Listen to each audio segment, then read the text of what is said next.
Sahabat Samawa, rasa cinta di dalam berkeluarga merupakan anugerah yang kita rasakan setiap hari. Namun, pernahkah kita berpikir apakah cinta tersebut bisa kekal abadi? Cinta yang tidak hanya membawa kita dan keluarga pada ketenangan di dunia, namun juga keselamatan di akhirat kelak. Tidakkah kita ingin cinta yang bisa membawa kebahagiaan di dunia ini juga mampu menjadi wasilah untuk kebahagiaan di akhirat kelak bersama dengan orang-orang yang kita sayang? Oleh karena itu, hari ini kita akan belajar bersama pakarnya. Alhamdulillah telah hadir di tengah kita guru kita, bunda kita, Dr. Aisyah Dahlan, CMHT, CMNLP. Dan berikut adalah CV beliau.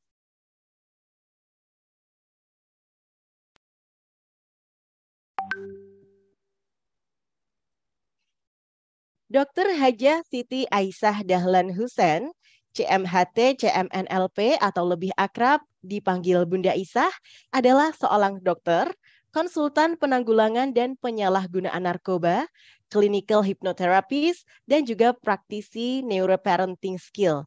Masya Allah, riwayat pendidikannya dimulai dari TK Cempaka di Jakarta sampai dengan Certified Master Hypnotherapist dari Perkumpulan Profesional Hipnoterapi Indonesia. Beliau sebelumnya merupakan Kepala Unit Narkoba di Rumah Sakit Harum Jakarta dan saat ini menjadi penasehat Unit Narkoba Rumah Sakit Bayangkara Lemdikpol di Jakarta.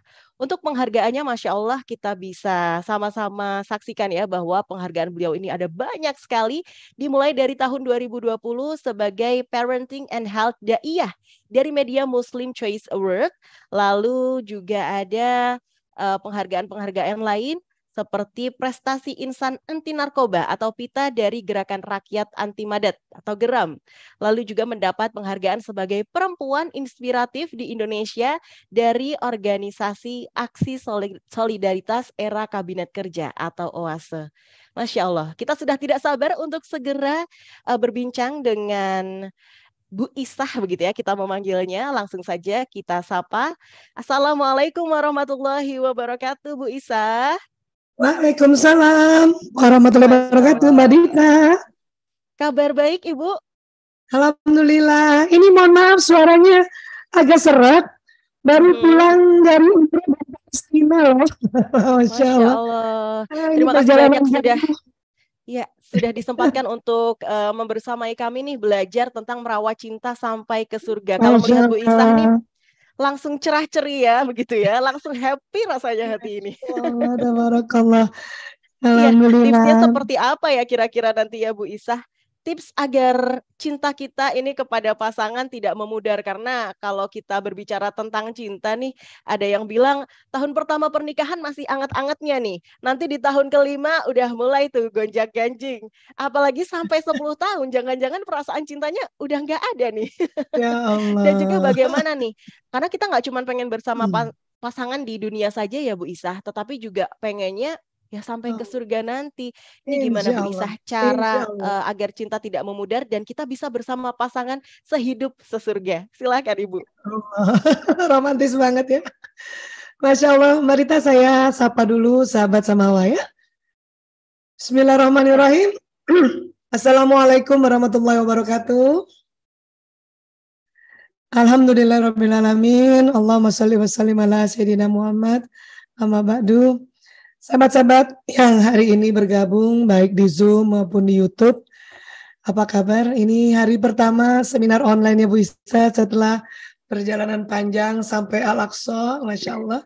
Terima kasih KNRP Jogja yang dikomandani oleh Bapak Dr. Gus Baryanto yang mau menyelenggarakan acara hari ini. Saya baru pertama kali ke Palestina, rasanya ya Allah.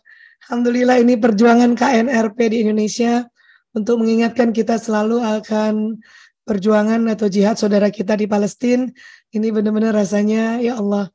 Ya kalau udah ke sana tuh kita bertambah giroh, kita bertambah kuat untuk ya sama-sama mencintai, membantu Palestina ya. Karena salah satu orang Palestina ya, jadi tahun-tahun 44-45 ada orang Palestina kaya raya yang menyumbangkan uangnya, materinya untuk membantu Indonesia. Dan tentunya ini sangat-sangat membuat kita terharu, dan sekarang terbalik di sana yang sedang negaranya tertindas, terjajah. Jadi betul-betul Bu Isa setelah pulang dari Palestina tuh merenung kembali, oh inilah yang diperjuangkan oleh teman-teman di KNRP selama di Indonesia dengan menggandeng institusi-institusi, kali ini RCSM yang dikomandani oleh Ibu Fibriana Indriasari. Hai Ibu, Masya Allah. Terima kasih telah membuatkan sebuah wadah tempat wanita untuk perempuan tetap bisa cantik, cantik secara fisik maupun cantik secara mental, insya Allah ya. Dan hari ini tentunya Mbak Dita, panitia meminta Bu Isa membahas tentang merawat cinta sampai ke surga, dan izinkan Bu Isa untuk membahasnya dari ilmu neuropsikologi ya. Nah, merawat cinta sampai ke surga tentunya ini memerlukan ikhtiar ya. Tadi kalau Mbak Dita bilang 1 tahun pertama kita menikah rasanya semuanya indah, baik, dan betul-betul menyenangkan ya. Sebetulnya untuk seterusnya sampai akhir hayat kita harus berikhtiar untuk merawat cinta ini agar betul-betul memang bukan hanya 1 tahun pertama saja yang menggembirakan, tetapi di tahun-tahun berikutnya sampai kapanpun tetap membuat kita bahagia ya. Nah, hanya ikhtiar inilah yang perlu kita tempuh. Salah satunya adalah kita belajar, dan belajar. Hari ini juga dalam rangka ikhtiar merawat cinta sampai ke surga, kita belajar walaupun belum lagi banyak yang dipelajari, mungkin hanya sedikit hari ini, tetapi yang sedikit ini mudah-mudahan apabila diaplikasikan atau dikerjakan atau kita ya laksanakan, insya Allah yang namanya merawat cinta itu akan terjadi ya. Mbak Dita, punten mungkin Mbak Isa akan pakai slide presentasi boleh ya, agar memudahkan ya, karena kita bicara tentang otak manusia, maka Bu Isa izin untuk menggunakan slide presentasi. Ini Bu Isa share screen terlebih dahulu. Ya, apakah gambarnya sudah terlihat? Mohon informasinya. Sudah terlihat Ibu, alhamdulillah. Ya, baik kalau begitu. Merawat cinta sampai ke surganya ya. Tadi Mbak Dita sudah bilang bahwa cinta ini anugerah. Betul sekali ya. Terus kalau mau mendefinisikan cinta, itu banyak dari mana kita mau mendefinisikannya, sudut mana ya. Nah, kalau kali ini bisa mau mendefinisikannya adalah cinta itu pikiran dan perasaan yang memperhatikan, menyukai, menyayangi secara mendalam dengan penuh kasih sayang, dan senantiasa mau melakukan apa saja untuk orang yang dicintainya gitu. Ya. Nah, dan ingat rasa cinta ini ada dirasakan oleh semua orang, mulai dari bayi, anak-anak, remaja, dewasa, bahkan nanti kita setelah lanjut usia, cinta ini ada terus pada diri manusia ya. Karena betul tadi cinta adalah anugerah Allah Ta'ala ya. Ini harus kita ingat betul-betul, ingat baik-baik ya. Kenapa sih harus belajar? Karena memang cinta di dalam tubuh manusia ini Allah sudah kasih, udah taruh di satu tempat ya. Tetapi kalau kita tidak belajar, maka kita tidak tahu bagaimana menstimulasi cinta itu terus-menerus. Atau bagaimana caranya membuat jatuh cinta berulang pada orang yang sama. Ya, istri pada suami, ya suaminya kan sama aja kan. Suami pada istri, pada anak-anak, anak-anaknya juga sama kan. Ini bagaimana caranya gitu. Ya, nah tentu cinta lainnya lagi ada pada harta, ya, pada hewan ternak, pada sawah dan sebagainya, ya. Nah sekarang kalau bicara cinta dari sisi sudut neuroscience, kita akan bicara tentang otak manusia. Jadi otak manusia Allah ciptakan ada 2, otak besar, otak kecil, dibagi 2, belahan kanan, belahan kiri. Ya. Kalau kita lihat gambar menetapnya kayak gini, mungkin Mbak Dita pernah belajar waktu biologi ya. teman-teman, sahabat Samawa juga sudah pernah belajar. Ini otak besar, otak kecil. Kemudian terbagi dua, Allah ciptakan. Ini dilihat dari atas ya. Ini belahan kanan, ini belahan kiri. Ya, nah, bisa mau sampaikan begini. Di tengah otak manusia, Allah ciptakan satu tempat. Ini bisa juga sering ulang-ulang ya. Tadi pagi pun bisa sudah sampaikan dalam rangka mau menjadi orang tua yang bahagia. Apa itu? Ada namanya kelenjar pituitary. Ya, ini kita keluarkan supaya lebih besar. Tepatnya di sini ya.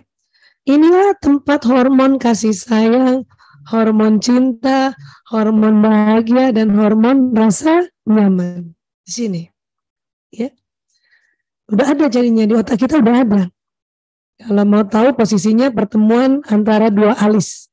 Agak naik sedikit. Ini kalau dibor ke dalam, itu kenalah kelenjar pituitary. Kalau dibor Mbak Dita ya. Nah, hormon kasih sayang, hormon cinta, hormon bahagia, dan hormon rasa nyaman sudah ada di sini. Namun kita perlu tahu bagaimana cara menstimulasinya agar keluar. Sehingga betul-betul rasa cinta bukan hanya terasa di otak, tetapi terasa di kolbu kita, terasa di seluruh tubuh kita, bahkan terasa di ujung-ujung jari itu rasa kasih sayang, rasa cinta, sehingga kalau nanti membelai istri, membelai suami, membelai anak itu, ya Allah, itu benar-benar tangannya ada rasa sayang tadi, ada kasih sayang, ada cinta, bahagia, dan rasa nyaman gitu. Ya, karena ada ibu-ibu misalnya membelai anaknya, tapi nggak penuh cinta, itu kasar. Malah mungkin anaknya bukan dibelai, malah dijambak rambutnya. Na'udzubillah min dzalik. Ya. Nah, cara mengeluarkannya, cara paling gampang adalah apa? Tersenyum. Senyum. Jadi kalau saya ditanya, Bu Isa, menurut Bu Isa merawat cinta gimana? Saya bilang gampang. Sering-sering senyum. Ya. Rasulullah SAW sudah mengatakan bahwa tabassumuka fi wajhi akhika sedekah. Tersenyum pada saudaramu sedekah. Apalagi pada pasangan hidup. Apalagi pada anak-anak. Dan senyum ini diteliti di Stanford University bahwa orang yang senyum itu akan keluar hormon-hormon cinta, hormon kasih sayang, hormon bahagia, dan rasa nyaman dari kelenjar pituitary ini. Untuk itulah kita harus sering senyum aja. Sama suami senyum. Lihat anak baru pulang sekolah senyum. Pagi-pagi senyum. Bu Esa, gimana harus bisa senyum kalau saya merasa nggak enak, saya belum nyaman, masa bisa senyum? Justru dibalik, senyum aja dulu, nanti bahagia, nanti penuh kasih sayang, nanti penuh cinta, nanti nyaman. Jadi dibalik ilmunya, senyum aja Bu, gampang kok senyum itu ya. Tinggal kita naikkan sudut bibir kanan kiri seimbang, Masya Allah, ya. Apalagi kalau kita sudah dirawat ya di RCSM. Ini kalau kebalik ini bacanya RSCM. Iya, karena Mbak Nini nulisnya RSCM. RCSM ya. Bagaimana kita sudah dirawat kulit kita, ya, mulus kulit kita, berseri-seri, ya. Kemudian kinclong. Tentu kalau nggak senyum nggak keluar semua itu. Ya, kadang dengan kulit yang sederhana atau wajah kita ya tidak dirias tapi penuh senyum, itu berkilau, Masya Allah. Ya, itu nanti inner beauty yang keluar karena betul-betul waktu senyum nggak hanya sekedar sudut bibir naik ke atas, tetapi ada hormon yang keluar dari pituitary. Ya, bagusan mana Bu Aisyah? Kalau saya pilih dua-duanya.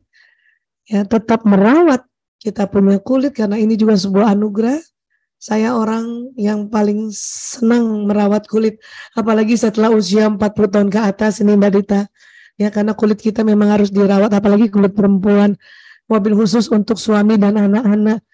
Senang rasanya suami itu kalau kita kinclong loh Bunda. Tentu penuh senyum. Ya, senyum. Terus cara merawat berikutnya gimana? Ya, selain senyum apa? Nah, ini yang diajarkan oleh Ad-Dinul Islam apa? Sabar. Sabar menghadapi macam-macam. Menghadapi perbedaan. Perbedaan apa? jenis kelamin, perbedaan watak, perbedaan budaya, perbedaan masa kecil, perbedaan pola asuh. Ini kan udah jelas. Kita menikah dengan orang berbeda nih, suami istri. Maka menghadapi perbedaan itu sabar. Tapi ingat, sabar itu bukan diam.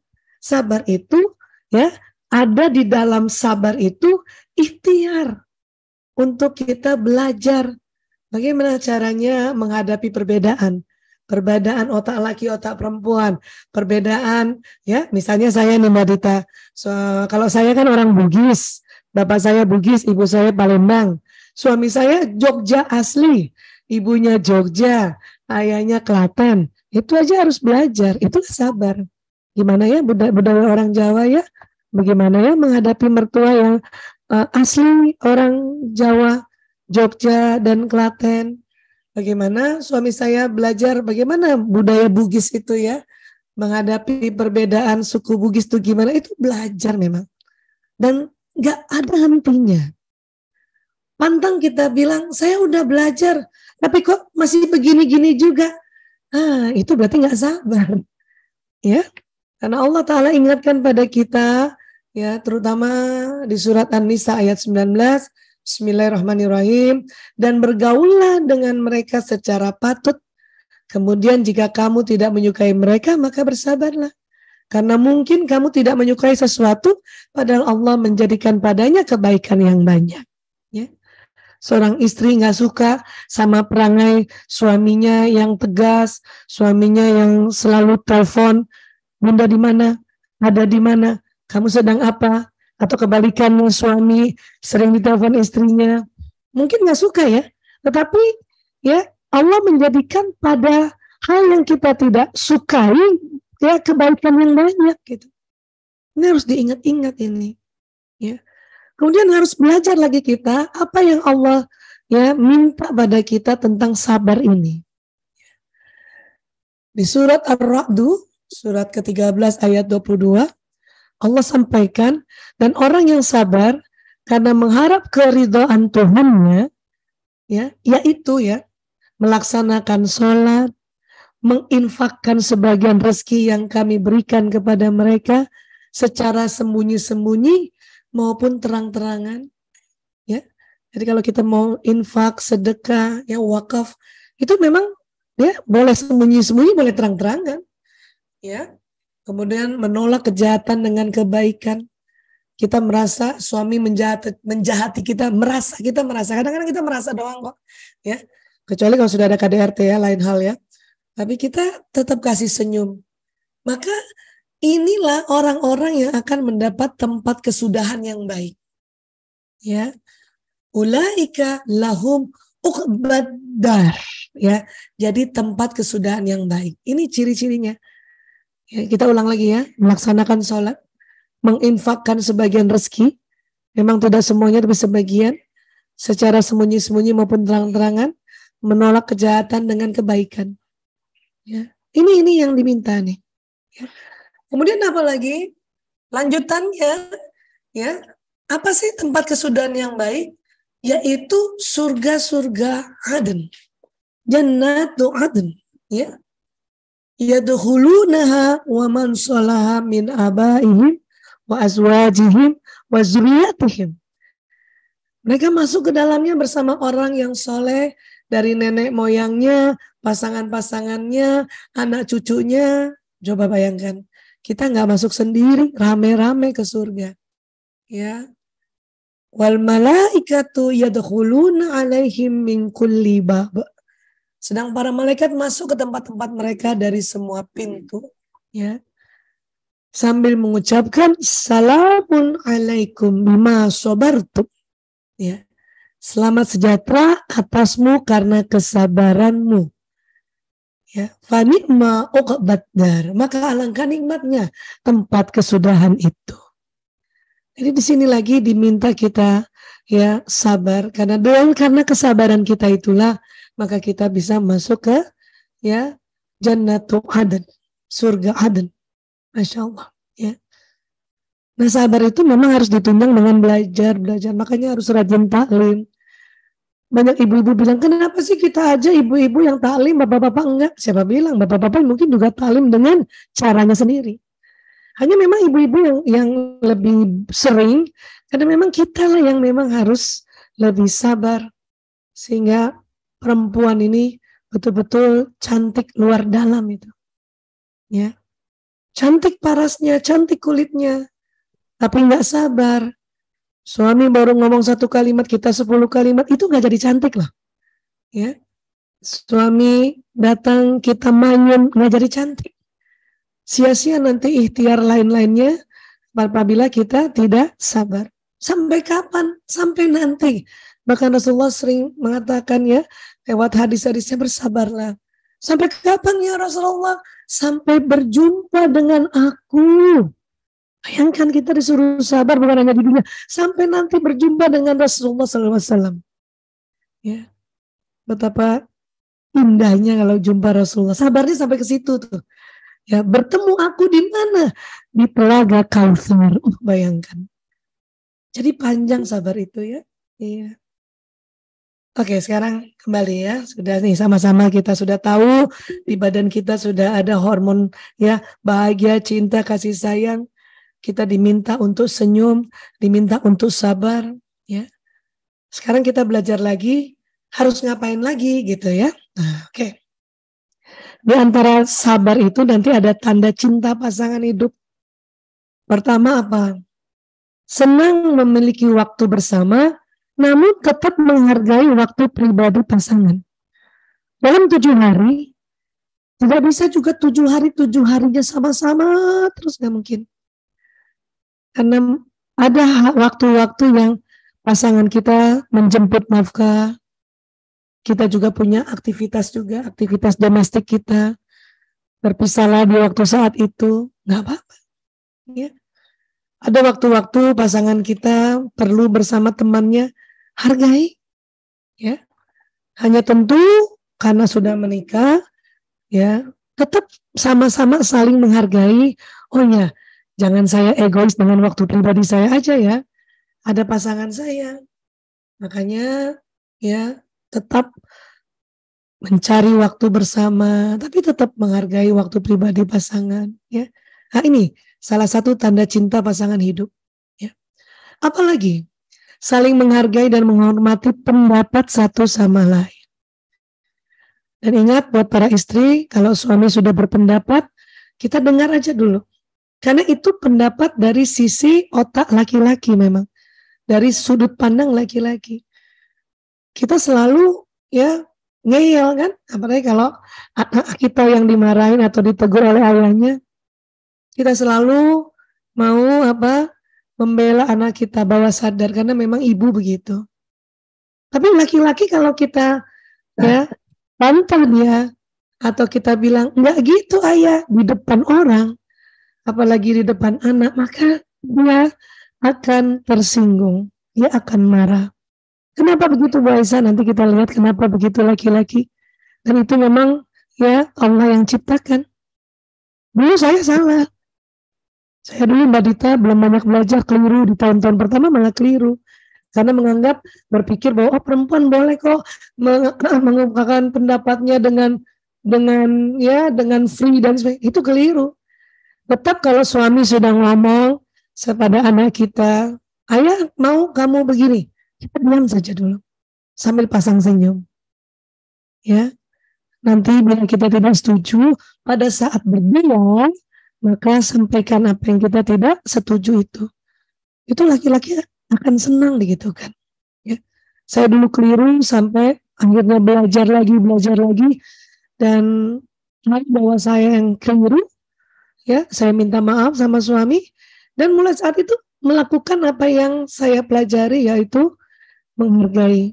Ya. Di depan orang kalau dia bercanda-bercanda, diam aja dulu sambil senyum. Mungkin saya nggak suka suami saya bercanda-bercanda dengan sepupu saya misalnya, dan sepupu itu perempuan, saya nggak suka. Diam aja dulu, nanti saya baru bilang, Mas itu tadi kurang baik, kurang benar, kurang pantas.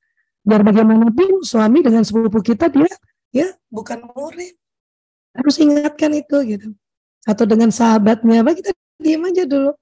Kalau dulu ya langsung saya ngomong, langsung saya patahkan di situ, ya. Malu kan nanti suami, maka nanti aja sampaikan berdua, ya. Dan kita juga sebagai perempuan, ya, jangan juga terlewat kecentulan ngomong sama suami orang lain. Itu kasihan nanti pasangannya, walaupun itu keluarga kita, ya, walaupun itu sepupu kita, kasihan nanti pasangannya marah, kesal, jengkel, ya. Nah ini harus saling menghargai, menghormati. Ya. Kemudian membiarkan perasaan dan dirimu menjadi rentan saat bersamanya, khususnya buat ibu-ibu nih, buat perempuan. Jadi kalau lagi bersamanya, nggak usah juga terlalu merasa bionic woman atau merasa istri yang serba segalanya, nggak usah. Suami kita ini, suami nih, ya, suami ibu, suami teman-teman, suami saya, apabila berdua sama istrinya, dia selalu ingin menganggap si istri adalah gadis kecil yang manja atau yang tidak tahu apa-apa. Jadi minta tolongnya sama dia. Walaupun minta tolong kacamata patah kah, jam dinding mati kah, atau HP hang. Kita kan selama ini selalu berpikir, alah gini aja aku bisa, suruh orang aja lagi gitu. Tapi kalau kita minta tolong sama suami, suami senang banget gitu. Ya, jadi nggak usah terlalu banyak woman banget, ya. Ya sekali-sekali lah. Kalau saya kalau lagi berdua banget bener-bener manja-manja gitu. Walaupun sebetulnya bisa aja saya bikin atau saya suruh orang kan gitu. Ya. Kemudian oke saja untuk melakukan hal yang membosankan bersamanya. Teman-teman sebagai istri nggak suka nih nemenin suaminya nonton film perang. Ya tapi karena kita ingin merawat cinta, kita niatkan, ya Allah, saya niat merawat cinta, bismillahirrahmanirrahim, ikut nonton. Walaupun kadang saya nggak ngerti itu. Suami saya udah kasih tahu begini. Ya kan? Saya nggak ngerti, tapi ya seneng aja nonton. Dan ingat teman-teman, laki-laki kalau nonton itu sering sekali pindah-pindah channel. Saya ya nggak lihat dikit aja pindah channel, filmnya udah berubah. Ini yang tadi bukan. Oh astagfirullahaladzim. Kirain yang tadi. Jadi alur ceritanya kadang kita nggak ngerti. Ya udah akhirnya itu nggak usah dibahas. Nggak usah berantem juga gara-gara pindah-pindah channel. Dulu saya karena belum mengerti bahwa laki-laki sedunia kalau nonton film atau televisi suka pindah-pindah channel bisa berantem gara-gara itu. Ya sekarang enak ada media yang lain, ya sudah. Kadang suami nonton, kalau saya udah gak ngerti, minta izin, ayah aku lihat YouTube aja, aku gak ngerti kamu nonton apa. Tapi sama-sama berdua, bahkan saya biasa sambil mijetin apa segala macam. Ya ini merawat cinta ya kayak gitu. Ya, oke kita ulang ya. Senyum, sabar. Sabar itu dalam artian selalu belajar. Dan 4 kunci ini kita lakukan. Senang memiliki waktu bersama, namun tetap menghargai waktu pribadi pasangan, saling menghargai, menghormati pendapat satu sama lain, ya, membiarkan perasaan dan dirimu menjadi rentan saat bersamanya. Oke saja untuk melakukan hal yang membosankan bersamanya. Ini saja, insya Allah akan bisa merawat cinta, ya. Dan kalau setelah saya tahu bahwa banyak hal yang harus dipelajari, ini wujud kesabaran, saya belajar lagi. Terutama otak pria wanita. Makanya sering mungkin Mbak Dita, teman-teman, sahabat Samawa sering dengar saya berbagi tentang otak pria wanita. Saya ulang-ulang sengaja. Karena udah belajar pun, kalau nggak diulang-ulang, belum tentu paham. Kadang sudah paham pun, belum tentu sadar. Ya, makanya saya ulang lagi hari ini. Ya, Allah berfirman di surat An ayat 36, Bismillahirrahmanirrahim, walaysa dzakaru kal untha, dan laki-laki tidak sama dengan perempuan. Ya. Dan penelitiannya ini banyak sekali. Baiklah tadi kok bicaranya tentang suami istri aja sih, anak-anak belum. Ya, tentu anak-anak ada temanya tersendiri, tapi kalau suami istri bahagia, suami istri saling menghormati, akhirnya saling mencintai, anak-anak nanti selamat, Bunda. Ya, selamat kok. Makanya sekarang saya fokuskan merawat cintanya ini pada suami istri. Buat yang belum menikah sudah mengikuti kajian ini itu bersyukur banget ya, karena sebelum menikah, bahkan sudah menikah pun harus terus belajar, terus ikut taklim ya. Nah, apa sih yang membedakan laki-laki dengan perempuan? Banyak. Paling sering saya cerita tentang bicara laki-laki dan perempuan. Ini otak laki-laki, ini otak perempuan. Otak terbagi dua, kanan kiri. Otak bicara laki-laki cuma di sebelah kiri. Otak bicara perempuan kiri dan kanan. Coba lihat ya, secara fitrah saja Allah meletakkan otak bicara laki-laki dan perempuan aja udah beda. Perempuan kanan kiri.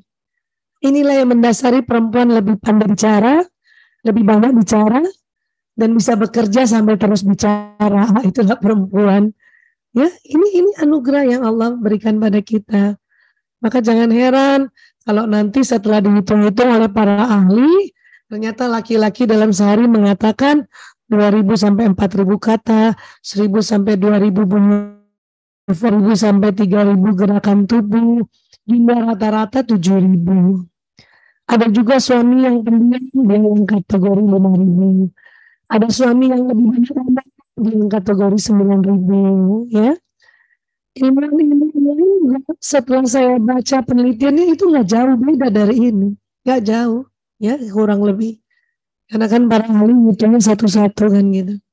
Perempuan bagaimana? Perempuan dalam sehari mengatakan 6.000 sampai 8.000 kata, 2.000 sampai 3.000. Gerakan tubuhnya perempuan banyak, 8.000 sampai 10.000. Mbak Dita suka rasa nggak kalau lagi nelfon? Kan orang yang telepon kan banyak gerakan kita. Tapi kita tangan kita sambil gerak-gerak kan? Apalagi ngasih arahan alamat. Belok kanan, belok kiri, tangan kita iya mana-mana. Makanya perempuan kalau dijumlahkan rata-rata komunikasinya 20.000. Hampir 3 kali lipat dari laki-laki. Ini harus sadar nih. Makanya kalau ngobrol sama suami di malam hari, istri ngomong panjang lebar, biasanya suami cuma menjawab sedikit-sedikit. Kan gitu ya. Itu nggak usah baper, nggak usah marah, nggak usah jengkel, ya. Karena memang 7.000 katanya suami ini bisa-bisa sudah habis di kantor atau sudah habis di tempat pekerjaannya. Kita memang banyak 20.000. Saya kalau lagi nggak sakit gini, misalnya suaranya nggak parah, ini bisa ngomong sampai malam. Sementara Ayah Toto, ya suami saya panggilnya Ayah Toto, itu cuma jawab, dulu kesel. Sekarang mah nggak saya buat ambil kesel, karena tahu ilmunya. Ya, bukan tidak peduli ya, justru karena tahu dalam hati saya, ya Allah, suamiku 7.000 katanya sudah habis. Atau chatting panjang lebar cuma dijawab sedikit-sedikit sama suami, udah itu nggak usah buang waktu untuk habiskan energi marah, kesel, jengkel, rugi nanti. Ya rugi. Oke? Kita memang Allah kasih 20.000 kata apa? Agar kita mendampingi anak-anak belajar. Ya. Sebagai ibu, sebagai guru utama, guru yang pertama, ini memang makanya kita dikasih ya omongan yang banyak. Kalau kita nggak ngomong, kita nggak pakai 20.000 itu, hati-hati. Penelitian mengatakan wanita bila dalam sehari komunikasinya kurang dari 16.000 kata, maka tidur malamnya tidak nyenyak gitu. Ya. Saya berapa hari susah tidur nih. Kenapa? Karena beberapa hari istirahat pulang dari umroh dan Palestina kurang ngomong. Ya, karena nggak seminar, anak-anak udah besar-besar. Kalau dulu, wah ini ya selalu enak tidur karena anak-anak masih kecil didampingin. Sekarang anak-anak sudah besar, anak pertama kedua sudah dokter, punya kegiatan sendiri, anak ketiga keempat mahasiswa kedokteran juga sudah punya kegiatan sendiri. Yang bungsu kelas 12 dia lagi sibuk juga mempersiapkan ujian, makanya pulangnya juga malam habis bimbel ya. Inilah perempuan ini, wanita harus sadar ini. Karena kita punya tugas yang banyak, kita bisa juga membimbing anak kita. Kalau sudah besar-besar anak-anak, makanya kita mencoba untuk berkiprah di sosial, berkiprah di masyarakat, di umat. Karena memang perempuan ya diminta oleh Allah untuk menjadi pendidik. Ya, pendidik apa saja. Yang senang kesehatan, pendidik di bidang kesehatan. Yang senang kuliner, pendidik di masalah kuliner. Yang senang kecantikan, mendidik di kecantikan dan sebagainya. Ya, nah, kemudian apa lagi bedanya?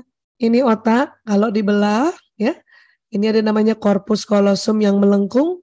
Ini yang ada di otak tengah, ya, kurang lebih kayak gini gambarannya. Nah, ini corpus callosum ini menghubungkan otak kiri kanan. Ternyata menurut penelitian perempuan lebih tebal corpus callosumnya. Artinya apa lebih tebal? Kalau lebih tebal berarti otak kiri kanannya tersambung lebih banyak. Karena lebih banyak itu, maka perempuan mampu mengerjakan berbagai pekerjaan yang tidak saling berhubungan dalam satu waktu. Ini lagi anugerah kita perempuan Allah berikan. Dan nggak usah cemburu, nggak usah iri sama si suami. Pak suami pulang hanya duduk di satu tempat, dia nonton TV, pegang gadget, kita nggak usah cemburu, Bunda. Kita dikasih Allah otak yang bisa mengerjakan lebih dari satu pekerjaan.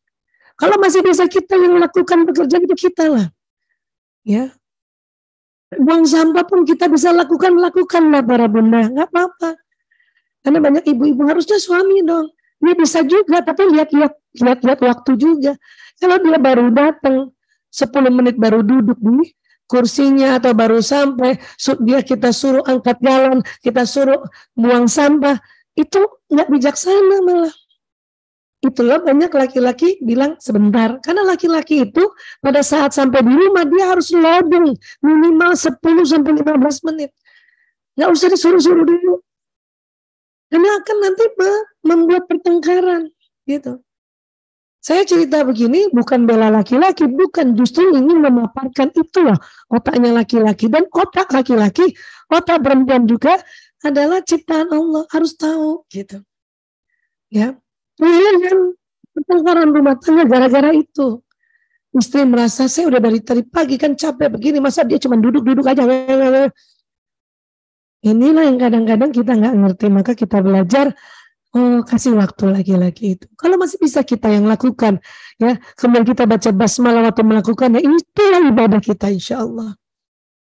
Jangan salah, bapak-bapak pas duduk juga dia lihat kita mengerjakan semuanya, tapi apa daya badannya dia belum bisa untuk lebih membantu kita, karena belum 10, belum 15 menit. Tapi di dalam diri kita, ya Allah, istriku luar biasa, kerjakan sendiri dengan senyum, enggak dengan manyun. Ada juga sih banyak istri-istri ngerjain sendiri tapi manyun sambil lehernya gerak-gerak gitu. Bukan, dia nggak mau bantu aku.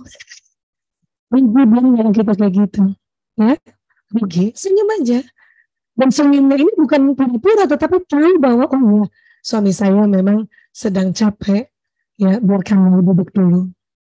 Karena memang otak laki-laki dibuat untuk pekerjaan khusus oleh Allah. Pada saat laki-laki fokus pada pekerjaan di depannya, setelah 10 menit ke atas, otaknya konsentrasi dan pendengarannya menipis. Maka laki-laki hanya dapat mengerjakan satu pekerjaan dalam satu waktu.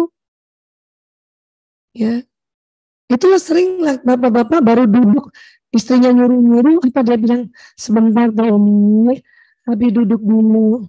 Kita dengar gitu, namanya Allah lagi.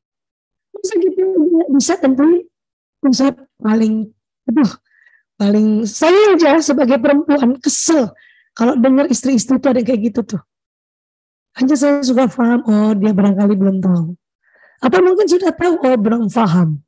Atau mungkin sudah paham, oh belum sadar. Kadang-kadang kalau konseling, ya Bunda, jangan konseling sama saya deh, karena ya saya akan marahin istri-istri. Ya, saya udah kasih tahu dari awal. Siapa mau konseling rumah tangga sama Dokter Aisyah Dahlan, ya siap-siap istri yang selalu akan diingatkan. Ya, kenapa? Karena suami mengikuti otak istri sebetulnya. Suami akan mengikuti perasaan suami, akan mengikuti perasaan istri. Jadi yang nggak mau ditegur, yang nggak mau diajari, yang nggak mau diingatkan, cari konsultan yang ini. Saya kasih tahu dari awal ya, supaya nggak kecewa. Oke? Nah, laki-laki hanya dapat mengerjakan satu pekerjaan dalam satu waktu. Maka ketika pria atau laki-laki baca koran, baca buku, pegang gadget, nonton TV, laki-laki tidak mendengar apa yang dikatakan wanita padanya. Makanya jangan heran kalau kita panggil suami atau anak laki yang sudah lebih 10 menit melakukan hal-hal seperti ini, panggilan pertama tidak menoleh. Kalau panggilan pertama masih menoleh, itu berarti belum di atas 10 menit ya melakukan pekerjaan di depannya. Tapi kalau panggilan pertama belum tidak menoleh, berarti itu sudah konsentrasi. Panggilan kedua tidak menoleh, berarti tidak konsentrasinya. Mereka akan menoleh di panggilan ketiga dan keempat. Hanya sayangnya kalau kita tidak belajar panggilan pertama cantik, ayah, habib, mas, ayang, kan gitu. Karena nggak nengok suami, panggilan kedua naik setengah oktav, dan nengok juga, maka panggilan ketiga naik 7 oktav, muka kita sudah manyun. Ya, muka kita sudah manyun. Makanya banyak suami heran kenapa istri kalau manggil mukanya jelek. Saya suka bilang sama mereka, itu panggilan ketiga Pak, yang cantik istri Bapak panggilan pertama dan kedua, cuman Bapak konsentrasi nggak dengar. Nah, saya selalu bilang sama ibu-ibu, oh, karena ini apa laki-laki ini anugerah dari Allah dan bukan maunya mereka, maka tolong pertahankan senyum sampai panggilan kelima, agar pada saat menengok suami Anda di panggilan ketiga keempat, si istri masih cantik. Apalagi habis perawatan di RCSM. Ya, Masya Allah. Sekarang laki-laki. Apa yang ada pada laki-laki sih di otak laki-laki sehingga laki-laki harus dihargai sedemikian rupa, ya, dihormati sedemikian rupa. Di dalam otak ada namanya hipotalamus. Ini dia. Laki-laki ada, perempuan ada. Tapi rupanya hipotalamus laki-laki ukurannya 2,5 kali lebih lebar dari perempuan. Hipotalamus yang mana sih Bu Aisyah? Ini dia. Laki-laki ada, perempuan ada. Ini hipotalamusnya laki-laki. Perempuan nggak ada setengahnya dari ini. Karena ukuran hipotalamus laki-laki 2,5 kali lebih lebar. Apa fungsi hipotalamus? Banyak sekali. Tapi untuk laki-laki perempuan ini. Hipotalamus pusat menjaga keamanan. Ya, ini. Artinya apa kalau laki-laki lebih lebar? Laki-laki lebih jago jaga keamanan. Jaga keamanan apa? Jaga keamanan dirinya, jaga keamanan istrinya, jaga keamanan anaknya, jaga keamanan rumah, jaga keamanan ekonomi, jaga keamanan kesehatan. Itu laki-laki. Itu laki-laki. Bahkan anak laki-laki pun, ya, sebelum dia menjadi seorang suami, anak laki-laki Anda akan jaga ibunya. Coba ingat baik-baik yang punya anak laki. Saya alhamdulillah anak laki saya 4. Sampai sebesar itu, sampai dokter mereka dia jaga saya. Luar biasa jaganya. Sehingga kadang kalau saya sakit atau saya waktu pandemi kemarin dilarang untuk ya bekerja di luar, saya turut sama mereka karena mereka ingin menjaga keamanan. Suami juga ingin menjaga keamanan kesehatan istrinya. Ya kita patuhlah. Ya, kita patuh. Nah ini juga karena dia sebagai penjaga keamanan, dia ingin dihargai sebagai pahlawan. Laki-laki ingin dihargai sebagai hero. Makanya kita jangan terlalu bonik-bonik woman banget. Artinya kalau ada sesuatu yang memang kurang lebih suami kita bisa minta tolong, kita minta tolonglah. Tapi lihat keadaan juga. Baru datang, belum 10 menit, belum 15 menit, jangan cepat-cepat minta tolong. Biarin aja dulu. Ya, dia untuk menikmati suasana rumah karena badan laki-laki dari luar ke dalam rumah tidak bisa langsung beradaptasi, dia harus butuh waktu. Nggak kayak perempuan, perempuan cepat. Kenapa? Karena tadi perempuan kita punya hipotalamus yang, corpus callosum yang lebih tebal. Hipotalamus kita kecil, ya. Karena lebih tebal corpus callosum, kita sampai di rumah bisa udah beradaptasi, ina inu bisa. Laki-laki enggak. Tapi laki-laki ini selalu dihormati. Jaga kursinya suami. Kalau ada tamu duduk situ, bilang baik-baik. Ini kursi suami saya, boleh pindah di sini, gitu. Bahkan anak-anak kita duduk di situ, kita ingatkan, pindah sini ya, itu kursi ayahmu. Ya, kalau ada punya binatang, punya kucing, ya, kadang kucing saya duduk di kursi suami saya angkat, saya aja bicara, bingung, ini kursi ayah Toto, bingung duduk kursi bisa aja ya. Hampir kayak gitu, bolak-balik dari tapi yang namanya binatang ya dia nggak mengerti seperti manusia kan, jadi lagi pindahin lagi. Itu suami kursinya dijaga aja, piringnya, sendoknya, gelasnya dijaga, Masya Allah, dia sangat-sangat bahagia. Ya. Kemudian apalagi ini pusat lapar dan haus, maka perhatikan makan minum suami, ya apa yang dia sukai, ya kemudian snack apa yang dia sukai. Duduk suami kita nggak usah cincong banyak cincong, tanya ini tanya itu, siapkan langsung minumnya. Apa sih dia suka apa? Oh, kalau Ayah Toto suka kuaci, suka kacang. Kemarin pulang dari umroh saya bawakan kacang, bawakan apa yang dia suka, kismis dan sebagainya. Ya, standby di mejanya. Oh, ya, itu aja sudah bisa membuat seorang suami akan ya terpenuhi kebutuhan emosinya. Apalagi bunda yang pintar masak, Masya Allah. Bunda yang nggak pintar masak kayak saya, ya sudah tadi apa sih yang dia suka? Oh ya udah, apakah beli, akan minta tolong orang bikin kita dari tangan kita. Kadang-kadang suami juga sering ngetes kita. Kita ada di situ yang dipanggil mbak. Ini kalau nggak ngerti sakit hati. Bisa pernah begitu. Saya ada di situ yang dipanggil Mbak Sarti. Ya, kewajiban karena saya ada di situ. Tapi itu terkadang ya adalah ya bawah sadarnya suami mau ngetes istrinya. Karena Bu sudah tahu ini cuma ngetes, maka walaupun ini Mbak Sarti, maka saya yang harus jalan. Ini ayah, ini gitu. Walaupun itu sakit hati kalau kita nggak ngerti, nggak punya ilmu. Ya, sudah punya ilmu aja kadang-kadang ser aja, ya udah istighfar aja, astagfirullah, dalam hati langsung ngomong, suami saya sedang ngetes saya. Ya. Kecuali kita yang sedang sakit, makanya kita bisa kalau sakit nggak bisa ngelawanin dengan sigap, saya bilang, ayah maaf ya, nggak bisa berdiri, ya, kadang gitu ya, apalagi kalau udah usia tua kayak gini, ya. Nah, kemudian apalagi ini pusat tidur. Maka jangan heran kalau lagi ngobrol-ngobrol sama suami di tempat tidur, kita belum selesai ngomong, suami udah tidur. Kenapa? Karena pusat tidurnya 2,5 kali lebih lebar dari istrinya.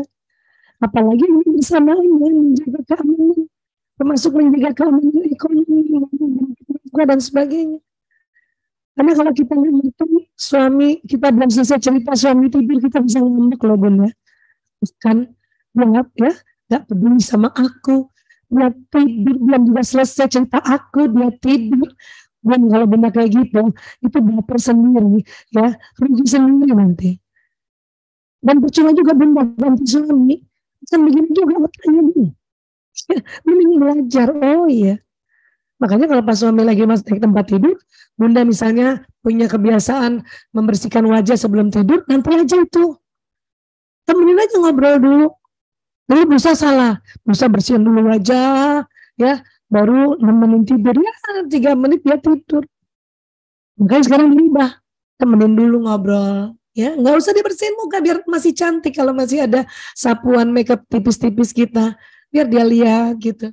Kalau sudah tidur barulah kita bersihin muka dengan tenang, ya, gitu Bun. Itu juga cara untuk kita tetap merawat cinta, ya.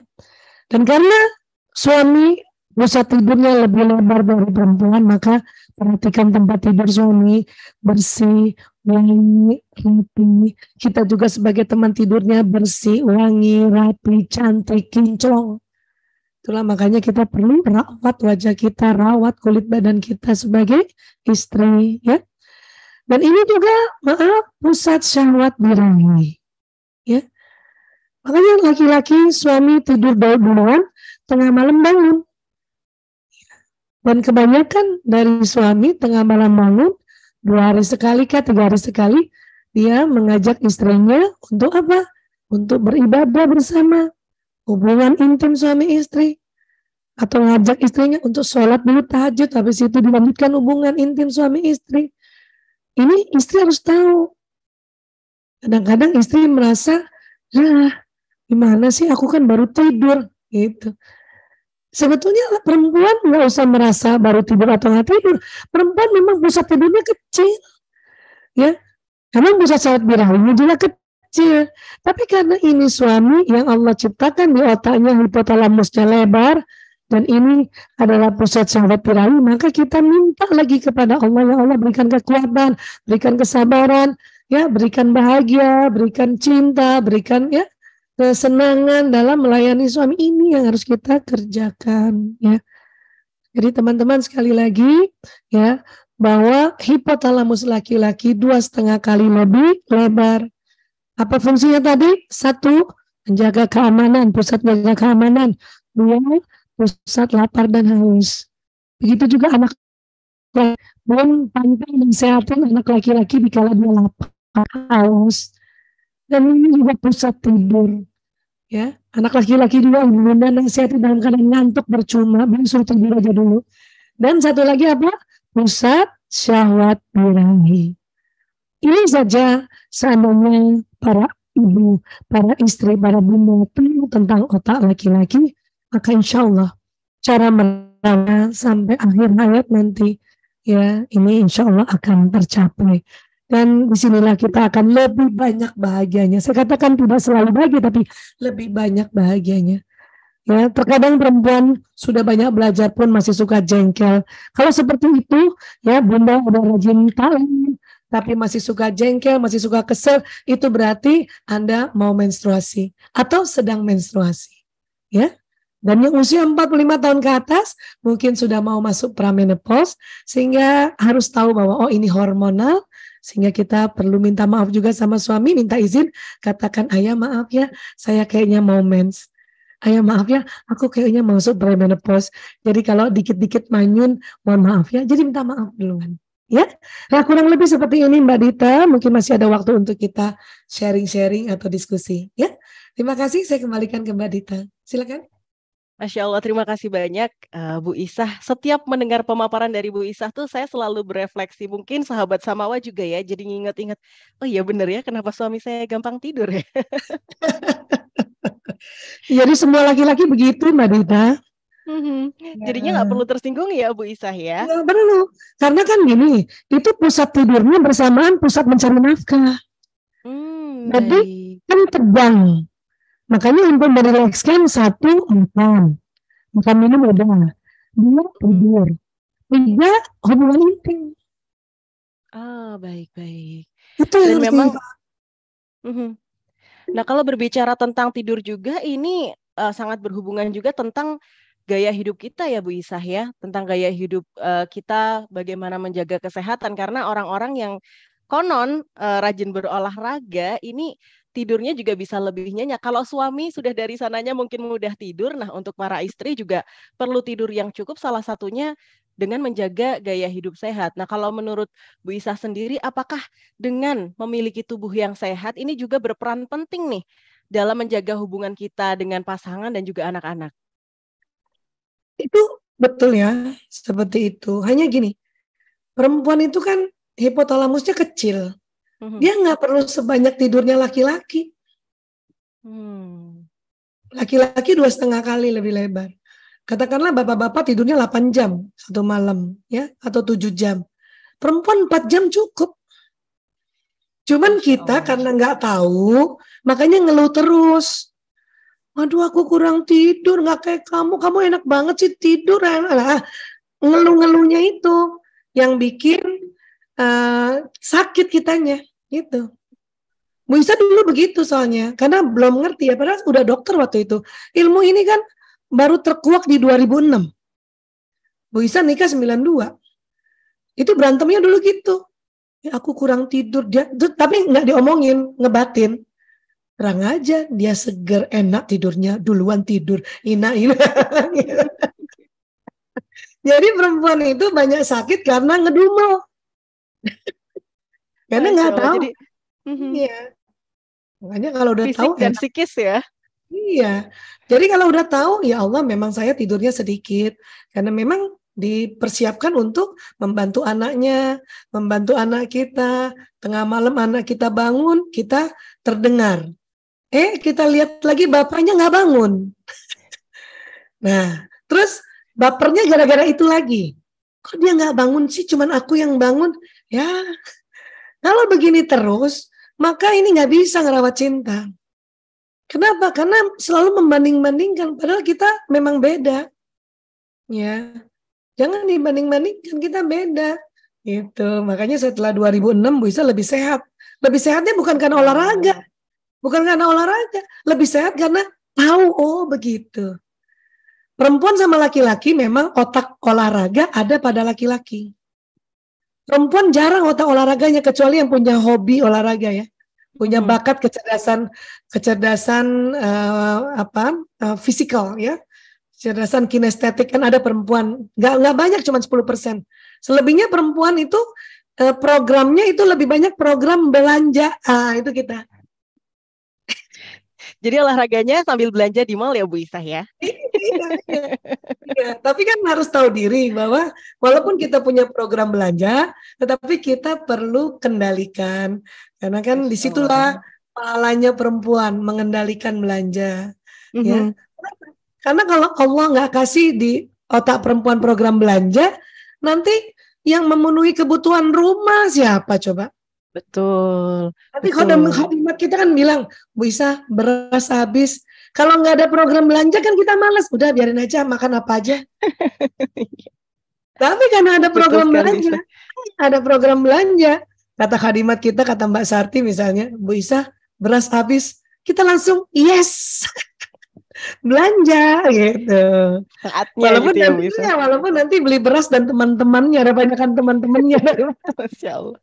Baik, ini kita akan sambung ke tanya jawab. Sudah banyak pertanyaan yang masuk, Bu Isah. Akan kami pilih beberapa untuk bisa dijawab langsung oleh Bu Isah. Baik, Mbak Dita, silakan. Baik, ini dari Mbak Hartina di Pacitan, Jawa Timur. Pertanyaannya adalah, Bunda Aisyah, adakah tips-tips agar seorang janda bisa mendapatkan kepercayaan diri lagi untuk membina rumah tangga yang kedua kalinya setelah gagal pada pernikahan pertama karena KDRT oleh mantan suami? Silahkan, Bunda.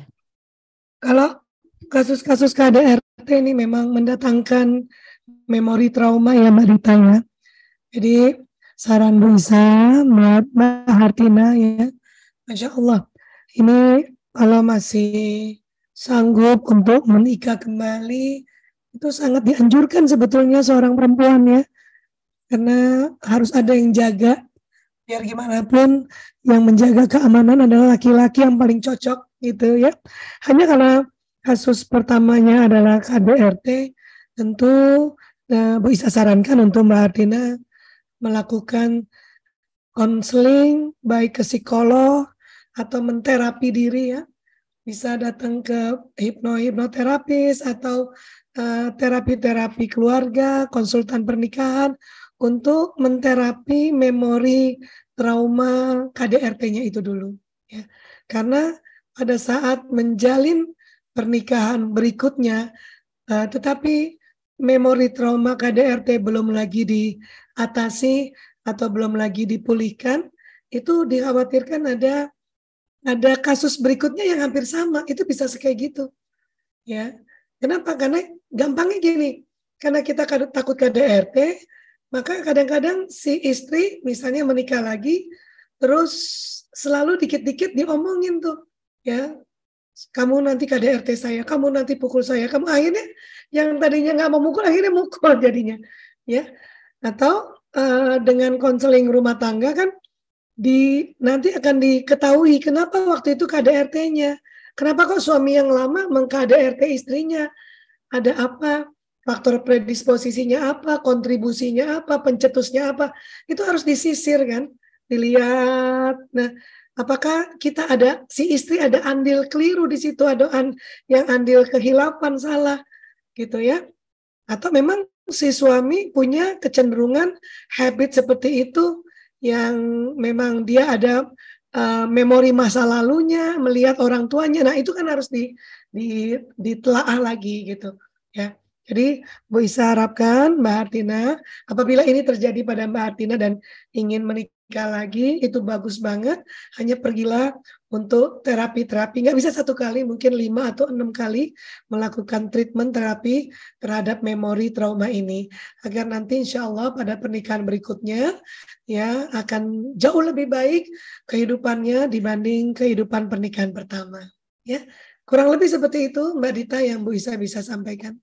Baik, terima kasih banyak Bu Isa atas jawabannya dan masih menyambung tentang terapi tadi nih Bu Isa, ada yang bertanya juga bagaimana caranya ya kalau ingin bertemu dengan Bu Isa dan bagaimana nih kalau ingin konseling atau rumah mungil di Cilegon ada nggak Bunda Isa?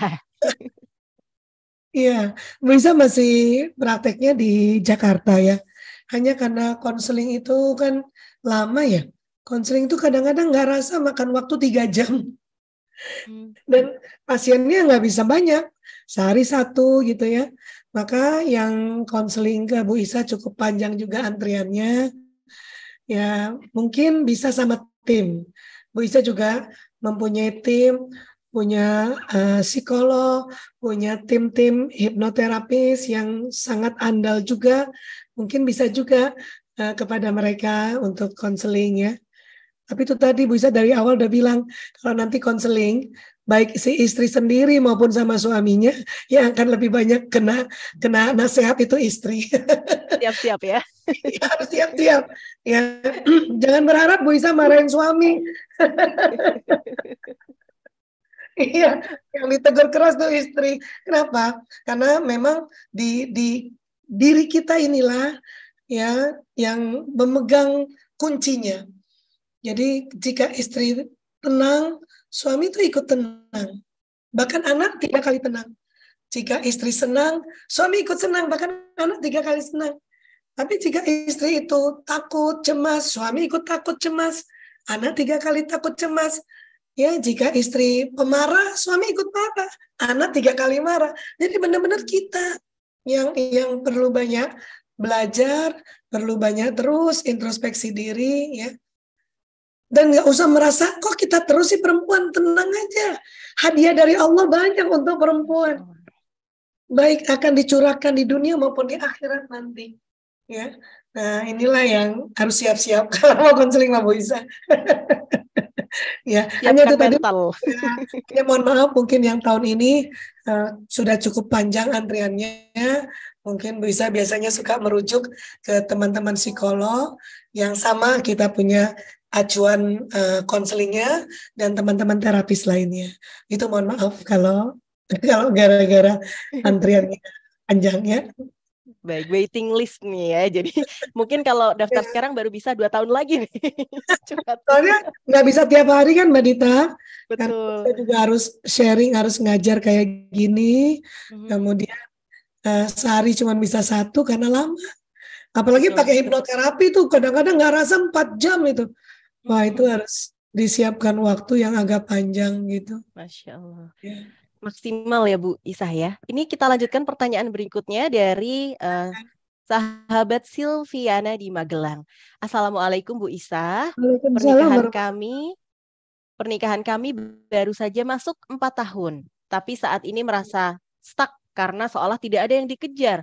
Padahal masih diuji dengan kondisi finansial yang belum stabil. Pertanyaannya, bagaimana cara untuk menemukan kembali greget tujuan dalam pernikahan agar menumbuhkan cinta kembali antara suami istri? Ingat-ingat masa lalu lah. Lihat foto pernikahan. Kemudian mohon sama Allah ya. Ya Allah, curahkan kasih sayangmu kepada kami. Sebut namanya. Bisa sering itu. Lihat foto pernikahan. Atau pas suami tidur, lihat wajahnya. Terus bicara sama Allah, ya Allah, curahkan kasih sayangmu kepada kami. Terus bisa sebut nama lengkap bisa. Aisyah Temuria binti Dahlan bin Husain dengan Prianto bin Sismadi bin Parto di Mulyo. Bahkan nama kakek-kakek pun kita bawa. Ya, terus sambil membayangkan jantung kita ini terhubung lagi dengan jantung ya, jantung istri terhubung dengan jantung suami. Bu Isa bayangkan kalbunya Bu Isa ada tali yang dibikin besar, kemudian dilapisi emas gitu. Bacakan Al-Fatihah lewat tali itu ke kolbunya suami gitu. Dan itu yang akan sering banyak lakukan ibu-ibu itu istri-istri gitu. Ya. Nggak usah juga merasa, Mas, aku udah begini, kamu gitu juga dong. Nggak usah kayak gitu. Jangan juga selalu nuntut, kamu dong. Kita aja kenapa sih? Orang di dalam penelitian, kalau istri senang, suami ikut senang, ya Kalau istri bete, suami ikut bete, ya udah kita aja gitu. Itu aja terus-terusan ya. Nah, setiap ingat memori-memori lama tentang kekesalan kita. Karena sebetulnya keselnya kita tuh karena perbedaan. Betul deh. Ya, bisa aja kalau ingat-ingat ya, kok kenapa ya saya lagi ngomong dia tidur duluan. Itu ternyata emang laki-laki begitu. Kan gitu. Kenapa ya dia kalau chatting sama saya cuma oka doang. Ternyata laki-laki rata-rata begitu. Ya. Kadang kita kesel, dia kalau sama temennya ngomongnya banyak. Ya karena ketemu temennya siang hari. 7.000 kata masih ada. Ketemu istrinya malam hari. 7.000 kata udah habis. Dan istri sebagai pelabuhan, namanya juga pelabuhan. Ya, kapal berlabuh. Ngapain kapal berlabuh di pelabuhan? Buang-buang sampah. Ya kan? Buang-buang kotoran. Ya, sampah capeknya dia, minta pijetin, minta kerokin, ya, sampah penatnya dia dibuang di pelabuhan. Kita kan pelabuhan. Setelah itu baru kita isi lagi, isi senyum, isi kebaikan. Namanya juga pelabuhan. Ya, kadang si kapal ini berlabuhnya belum nggak cakep. Kadang dia benturin pelabuhan. Ya, makanya banyak pelabuhan penyok-penyok. Itulah perempuan. Belum lagi pelabuhan hatinya anak-anak kita yang mereka masih belum pandai menyetir kapal-kapalnya, ya. Banyakkan nabraknya dibanding smoothnya waktu mendarat. Nah, inilah seorang perempuan Allah ciptakan. Maka Allah akan banyak memberikan hadiah pada perempuan, ya. Jadi itu yang bisa sampaikan kepada Bunda Viviani. Pokoknya setiap ingat apa yang membuat kesal, istighfar aja, astagfirullahaladzim. Kok klise ya Bu Isa nasihatnya? Ini bukan klise, itulah memang yang Allah minta. Itulah yang diajarkan Rasulullah. Karena istighfar ini membuka rezeki. Tadi Bu Isa dengar ya, Bu Isa dengar ini lagi mau memperbaiki ekonomi. Perbanyak istighfar. Ya, Allah itu membuka istighfar itu, dengan banyak istighfar itu membuka rezeki. Ya, baik ada di hadis Rasulullah, banyak sekali hadis Rasulullah, bahkan juga di ayat-ayat Quran. Dengan kita berbanyak istighfar, Allah berikan hujan yang lebat dan rezeki yang banyak. Masya Allah. Jadi berbanyak istighfar aja, ya. Kurang lebih seperti itu, Mbak Dita. Walau alam bisawab. Baik. Pertanyaan selanjutnya juga menarik nih Bu Isa. Ada dari sahabat Samawa, sahabat Reva. Bunda, pernikahan saya alhamdulillah sudah menginjak 11 tahun. Wow, Masya Allah, selamat. Saya pernah dengar bahwa suami akan mengalami puber kedua di usia 40 tahun. Saya dan suami masih berusia 33 tahun. Bagaimana tips kita bisa melewati dan bersiap masa itu dan tetap bisa menjaga cinta terhadap suami, agar suami saat mengalami fase pubertas kedua hanya tertuju ke istrinya? Atau apakah kodratnya puber itu akan dituju ke wanita lain? Wah, ini agak insecure ya. Bagaimana Bu Isa? Sebetulnya pubertas itu di dalam dunia kedokteran puber kedua tuh nggak ada. Mitos ya Bu ya? Ya waktu remaja puber itu kan pubertas itu asal kata dari pubis. Jadi maaf bertumbuhnya bulu-bulu di daerah pubis, di daerah selangkangan. Kan nggak mungkin umur 40 tahun juga bertambah lagi bulu-bulu di selangkangan. Jadi pubertas tuh satu kali aja. Nah, yang tepat adalah di usia, bukan 40 sebetulnya, di usia 50 tahun ke atas, ada terjadi perubahan hormon antara laki-laki dan juga perempuan. Di dalam laki-laki dan perempuan itu punya hormon laki dan perempuan. Bu Isa perempuan, Mbak Dita perempuan. Ada namanya hormon perempuan estrogen. Tapi kita di perempuan ada hormon laki-laki kita namanya testosteron. Ya, para pak suami kan dia laki-laki, dia punya hormon testosteron, hormon laki-laki. Tetapi juga di laki-laki itu punya hormon perempuan. Nah, laki-laki di usia 50 tahun ke atas, hormon testosteronnya menurun. Hormon perempuannya menetap. Jadi laki-laki 50 tahun ke atas, dia lebih, istilahnya gini, istilah gampangnya, lebih seperti perempuan. Yang dulunya tidak memperhatikan penampilan, karena estrogennya tetap, testosteronnya menurun. 50 tahun laki-laki, 50 tahun ke atas dia memperhatikan penampilan, bajunya, minyak wanginya. Dan di sisi lain duitnya udah banyak. Ya nggak sih? Betul. Iya. Kalau dulu masih muda-muda 25 30 nggak perlu pakai parfum, ya. Bajunya disemprot sama Trika aja udah wangi. Ya, sekarang karena udah 50, karena hormon perempuannya menetap tapi hormon laki-lakinya menurun, maka dia kayak perempuan pengen penampilan apa. Dan seperti perempuan juga ingin ngajarin. Dan yang diajarin istrinya.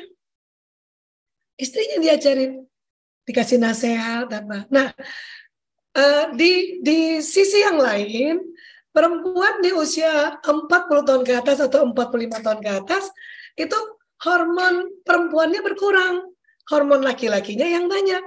Makanya lagi jantan-jantannya nih perempuan umur 45 kan, udah nggak ngurus anak, nggak gendong anak. Lagi senang-senangnya mengerjakan pekerjaan-pekerjaan di luar rumah. Sementara suami lagi senang-senangnya di rumah. Lagi kepengen dimanja-manja istri. Bayangin kalau nggak ngerti, nggak belajar. Satu pengen keluar, satu lagi pengen ke dalam. Nggak ketemu kan?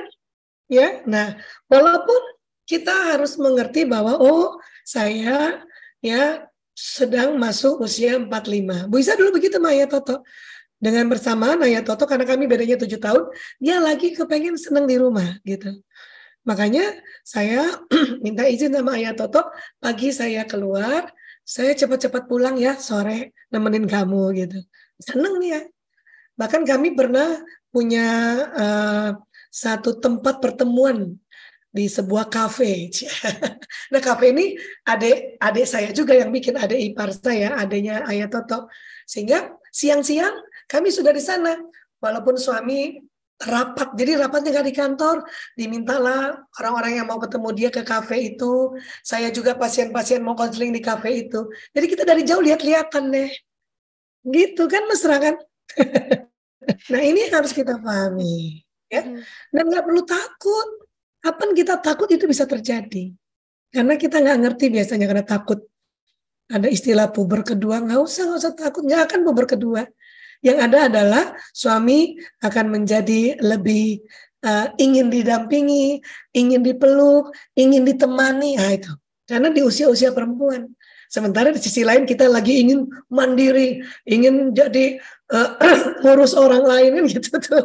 Ya, kan nggak ketemu kalau nggak ada jembatannya ilmu. Ya, untuk itu Bu Isa ingatkan sekali lagi, inilah namanya midlife crisis. Tidak perlu dikhawatirkan, tetapi ya dihadapi dengan ilmu pengetahuan, ya saling mengerti. Jadi kalau suami ngajar atau suami nasihatin, iya aja Bunda. Oh iya, seolah-olah kita belum tahu walaupun udah tahu. Bisa jadi yang dinasihati itu sudah 10 kali dinasihati dengan perihal yang sama. Oh iya ayah. Oh Masya Allah, terima kasih ya ayah. Ya, atau carikan kerjaan suami yang sudah mau pensiun, apa? Ngajar. Makanya mengapa dosen-dosen itu ya usia pensiunnya lebih lama karena di atas 50 lebih jago ngajar dibanding waktu masih muda. Paham ya?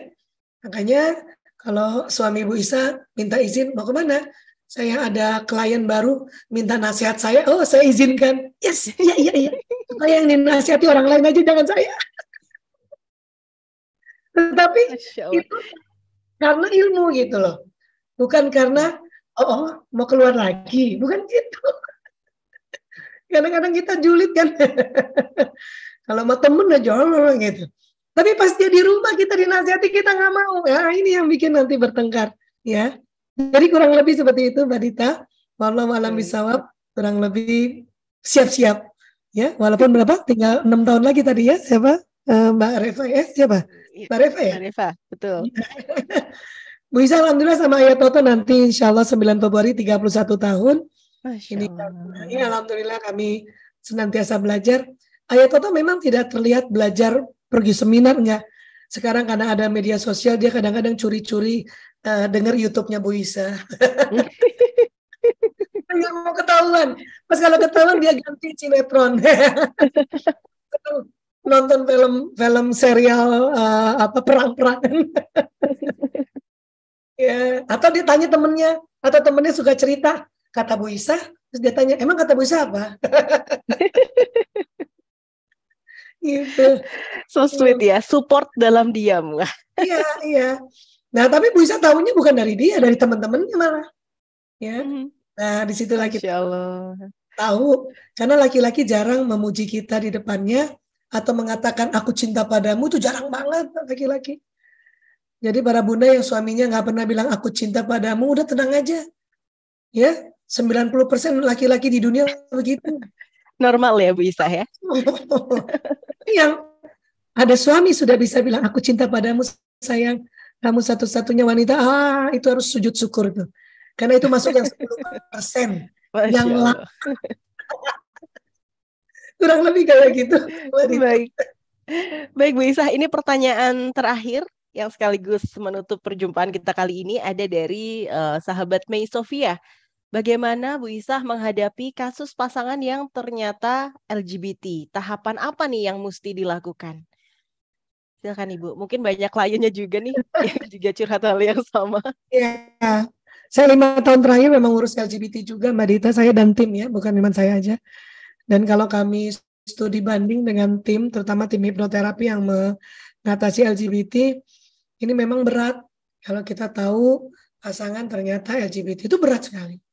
Kalau bisa ditanya, apa tahapannya? Nangis aja dulu. Nangis aja dulu. Tapi nangisnya yang benar. Kalau bisa nangisnya di atas sajadah. Nangis, mengadu sama Allah, ya Allah. Terus sambil istighfar dulu, astagfirullahaladzim. Karena begini, ketahuilah kadang-kadang pasangan kita dari awalnya normal, melenceng ke LGBT. Kenapa? Karena komunitas ini mempropaganda soalnya. Ya, mempropaganda habis-habisan, bahkan masuk ke kantor-kantor. Apa sih yang dipropaganda komunitas ini terhadap usia-usia yang sudah punya istri? Ya, ditemenin ngobrol. Ingat ya, laki-laki semakin usia semakin ingin ngobrol. Nah, para komunitas ini nemenin ngobrol. Sementara istri nggak mau nemenin ngobrol kan, kadang-kadang. Karena istri merasa, dia udah ngomong, udah biasa ngomong itu, ini. Nah, waktu ditemenin ngobrol ini kan karena nyaman, lama-lama ya naik ke tingkat, mohon maaf, menemani untuk hubungan intim. Karena mereka, itu pinter banget deh modus-modusnya ya, bisa nggak bisa paparkan di sini semuanya. Tapi salah satunya begini, karena banyak laki-laki kan di usia-usia tertentu, pada laki-laki kan tetap ingin 3 hari sekali hubungan intim sama istrinya, tapi mungkin istrinya capek lah atau istrinya sakit, dan kemudian si istri tidak tahu bahwa suami, karena tadi laki-laki kan hipotalamusnya lebar, itu kan pusat syahwat birahi kan, ya, dan si istri tidak bijak atau tidak memberikan jalan lain yaitu poligami misalnya gitu. Dan juga tentu kan si suami nggak mau juga berselingkuh, nggak mau juga zina gitu kan. Nah kadang-kadang masuk di situ, ya masuk di situ dengan modusnya kalau sama perempuan bahaya Pak, ya akan begini akan hamil, mending saya aja yang bantuin, kalimatnya bisa begitu. Ya, jadi awalnya dia normatif, akhirnya menyimpang. Ya, nah jadi sekali lagi ya nangis ya Allah dulu. Nangis, istighfar, mohon sama Allah, ya Allah mohon ya pertolonganmu ya Allah. Dan buka komunikasi dengan pasangan ini bahwa sang istri ya mendapat kabar bahwa suami LGBT atau kebalikannya. Tanya, sebenarnya gimana sih? Coba tanya aja, walaupun kita udah kesel, udah marah, maaf. Kadang-kadang pasangan LGBT ada jijik gitu ya. Tapi tetaplah buka komunikasi. Karena dengan berkomunikasi, si suami atau pasangan ini akan berpikir, oh iya ya, istri saya atau pasangan saya mau dengar saya kok gitu. Karena awalnya itu buat temen ngobrol, ya, mau temen ngobrol. Dan karena laki-laki syahwatnya selalu ada 3 hari sekali, ya itu larinya ke situ, ya, temani ngobrol. Kalau nggak bisa menemukan titik temu, maka cari tenaga profesional untuk ya memediasi ini gitu. Masih juga sulit, masih juga tidak bisa titik temunya, ya Ulang lagi, jangan cuma satu kali, baru konseling satu kali sudah, saya udah konseling tapi dia begini. Ulang lagi. Itu kalau di kami ya, saya sama Bu Isa itu bikin patokan 5 sampai 6 kali untuk kasus apa saja gitu. Ya, dan 5-6 kali itu jangan langsung seminggu dihabisin, nggak bisa. Ya, itu malah per 2 pekan sekali atau sebulan sekali. Jadi agak panjang ini. Ya. Kalaupun sudah sama sekali tidak bisa temukan ya apa boleh buat, ya tambah lagi mediasi di KUA atau berpisah baik-baik. Karena mungkin sudah tidak bisa menemukan jalan keluarnya. Karena ini memang sesuatu yang berat ya. LGBT, ketahuan LGBT kah, narkoba kah, selingkuh kah, itu berat banget. Tapi sekali lagi ya kita perlu memediasi karena kita harus pikirkan masa depan anak-anak kita juga. Ya, jadi kurang lebih itu yang bisa Bu Isa sampaikan. Ya. Baik, Mbak Dita. Terima kasih banyak Bu Isa. Ini ternyata masih ada satu lagi ya Bu Isa. Mohon izin Ya, boleh, untuk boleh. Ya, menyampaikan pertanyaan belum lagi. azan ya. Iya, Ya, baik. dari sahabat Bintang N Siregar nih. Apa benar Bintang ini laki-laki ibu-ibu apa bapak-bapak? sepertinya ibu-ibu ya? Oh, kalau bisa perempuan, bisa laki bintang ini ya. Betul. Ya, Apa ya. benar laki-laki itu jika sedang ada kerjaan penting sangat fokus dengan pekerjaannya sampai lupa makan bahkan lupa istirahat? Jika seperti itu, apa yang harus dilakukan istri nih, Bu Isa? Ya, karena itu tadi hipotalamusnya jadi gini. Hipotalamus ini kan pusat menjaga keamanan, termasuk menjaga keamanan ekonomi, menjaga keamanan negara, termasuk menjaga keamanan profesi. Ya, jadi memang laki-laki itu memang fokus sama pekerjaannya. Nah, tapi ingat, itu juga pusat lapar dan haus. Tentunya walaupun dia nggak mau makan ke meja makan, dia lapar. Siapin aja makanan di meja kerjanya, gitu. Ya, atau kalau misalnya di kantor, paling enggak kita ingatkan udah makan ayah. Aduh belum nih. Nah, kalau begitu besok-besok ya di meja kerjanya siapkan apa? Paling enggak cemilan yang mengenyangkan. Bisa sering tuh begitu. Ini aja pulang dari kemarin aja saya bawa biskuit dari Jordan satu kotak dibawa suami saya. Dia taruh di mobil, taruh tempat kerja, ya. Karena nggak mungkin dia nggak lapar. Karena pusat hipotalamusnya itu bersamaan dengan pusat lapar dan haus. Siapkan akan minumnya, siapin. Kalau emang dia kerjanya di rumah, di meja kerja tertentu, kita ajak makan nanti ya udah, itu makanannya bawa ke meja kerjanya. Nggak usah juga saklek-saklek. Pokoknya kalau makan di meja makan, ada istri kayak gitu tuh. Pokoknya kalau makan di meja makan ya, tidak ada di kamar, tidak ada. Itu nggak usah kayak gitu. Ya, harus fleksibel. Bahkan kalau perlu dia lagi ngetik suapin. Kalau perlu kayak gitu. Ya.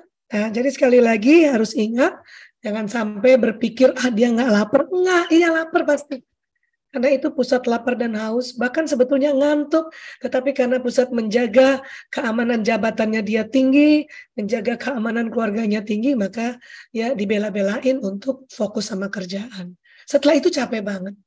Makanya biarkan dia tidur, nggak usah kita ganggu, nggak usah suruh buang sampah, nggak usah suruh angkat galon. Ya, karena banyak berantemnya suami istri ini hanya gara-gara suami saya nggak mau angkat galon, nggak mau buang sampah. Ya Allah, itu pekerjaan yang masih bisa kita kerjain aja. Ya, tapi kan susah Bu Isa ngangkat galon. Ya, bukan nggak usah diangkat galonnya, dispensernya ganti. Ya nggak usah diangkat-angkat galonnya, digeser-geser aja kan gitu. Ya, kan sekarang ada dispenser yang nggak usah diangkat, ya digeser aja. Udah gitu, oke? Nah, ini yang Bu Isa bisa sampaikan. Ya, tipsnya nggak banyak-banyak. Karena kalau banyak-banyak malah nggak inget, nanti malah nggak dipakai ya gitu. Ya, kurang lebih seperti itu Mbak Baik. Dita. Walau bisa. Baik, terima kasih banyak Bu Isa dan juga sahabat Samawa yang hari ini sudah Masya Allah stay di sini untuk sama-sama belajar tentang merawat cinta sampai ke surga. Setiap mendengarkan apa yang disampaikan oleh Bu Isa tadi kayak ketampar bolak-balik gitu ya. Nanti bisa kita praktekkan langsung di rumah nih, ibu-ibu, apalagi tadi disampaikan. Gimana? Udah berkeluarga Mbak Dita? Sudah, alhamdulillah Bu Isa. Alhamdulillah. Putra-putri berapa? Ada 2 putra, Bu Isa. Alhamdulillah. Salam Masya hormat buat Allah. Bu Febriana ya. Baik, baik Bu Isa. Langsung kami sampaikan nanti ke Mbak Iin di sini kalau kami Panggilnya panggilnya. Mbak Iin ya. Iya, Dari Indria Sarinya ya. iya, Iin. betul. Iya, iya, Baik, iya. ini mohon maaf juga untuk sahabat Samawa yang tidak semua pertanyaannya bisa kami fasilitasi kali ini, belum bisa dijawab oleh Bu Isa karena keterbatasan waktu juga. Dan mungkin terakhir nih Bu Isa, closing statement untuk kali ini. Silakan Ibu. Iya, baik. Merawat cinta, yang namanya juga merawat ya. Merawat itu butuh effort, butuh ikhtiar, butuh kesabaran ya. Dan tolong nggak berpikir bahwa sabar itu ada batasnya. Tolong tidak berpikir begitu. Karena ya sabar itu nggak ada batasnya. Sabar itu malah kalau kita bersabar, pahalanya yang tak terbatas. Ya, bisa boleh nggak? Satu slide sebelum kita berpisah ya. Nih, karena kadang-kadang jarang orang baca surat ya Az-Zumar ayat 10. Bismillahirrahmanirrahim. Innama yuwaffas sabiruna ajrahum bighairi hisab. Sesungguhnya hanya orang-orang yang bersabarlah yang dicukupkan pahala mereka tanpa batas. Jadi sabar ada batasnya itu salah besar. Ya. Yang tepat adalah sabar pahalanya tanpa batas. Jadi kalau ada teman yang ngajarin kita sabar tuh ada batasnya. Kamu harus melawan. Ya, tolong ya kita dengerinnya gini aja. Oh, temanku itu belum baca surat Az-Zumar ayat 10. Makanya nggak tahu kalau sabar itu yang pahalanya tanpa batas. Ya, jadi sekali lagi mari bersabar karena Rasulullah sampaikan bersabarlah sampai kapan ya Rasulullah? Sampai engkau bertemu aku di Telaga Kausar. Masya Allah, itu Masya Allah. tentu jangka panjang ya. Iya, kurang lebih seperti itu Mbak Dita. Mudah-mudahan bisa kita sama-sama ikhtiar untuk senantiasa bersabar ya. Bisa juga mohon maaf lahir batin, salah kata, salah ucap. Buat teman-teman, sahabat-sahabat sama mau makalahnya nanti bisa kirim ke panitia ya. Baik. Iya. Baik, terima kasih banyak sekali lagi Bu Isa dan mohon maaf juga apabila kami dalam memfasilitasi acara kali ini masih banyak salah dan kekurangan. Masya Allah. Salam hormat untuk Ayah Toto dan juga putra-putrinya yang ada di rumah. Sehat Lagi selalu. liburan nih, lagi liburan. Lagi liburan, wah. Iya. Hari ini lagi lengkap anak-anak. Biasanya kan Masya satu Allah. kemana, satu tugas, satu. Alhamdulillah. Masya Allah. Terima kasih sekali lagi Bu Isa. Sama. Assalamualaikum warahmatullahi wabarakatuh. Waalaikumsalam warahmatullahi wabarakatuh. Bisa pamit undur diri ya. Terima kasih Mbak Dita. Jasa Baik, kira silahkan.